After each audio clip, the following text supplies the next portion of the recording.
always energizing to speak to people who are interested.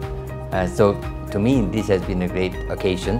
It is a privilege to be able to speak to people outside of Singapore and to find groups of people who are so keen to learn from elsewhere as to how they can be better leaders.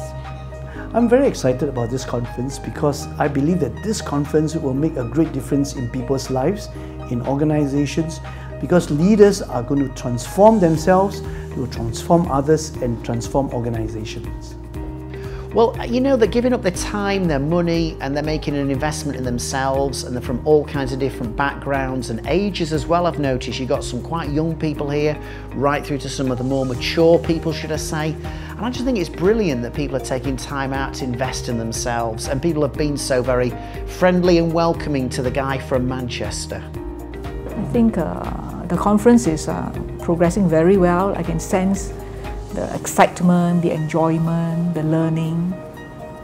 So I think the organizers must feel very satisfied. I think the one takeaway that I'd like them to have is that they should not be afraid to embrace failure in their pursuit of innovation. Our Asian culture doesn't look kindly on failure, and we need to change that so that people will be willing to fail as they innovate. Because if we don't, embrace failure, we will never innovate. Leadership is not just about cognitive skills, it's also about non-cognitive skills. And that means communication.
I would say that the conference has so many good speakers, right? So initially I had a dilemma of choosing who to go for the workshops, but starting from the very first introduction, that means after the Chief Minister's speech and all, I have really tremendously been enjoying this whole conference so far.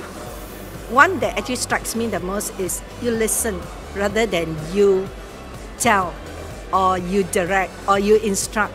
So I think that's the most important part of this conference. I think one of the sessions that I learned so much is actually John Ng session, yesterday session, where he was talking about the strength is also our weakness.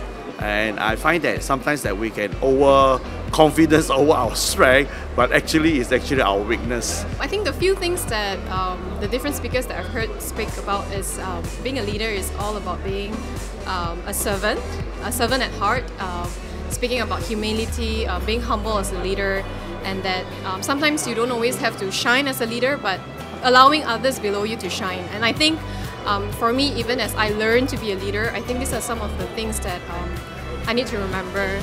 Leadership is both a privilege and an opportunity to do good for your organization and your family, and most particularly to do good for the lives of the people within your sphere of influence.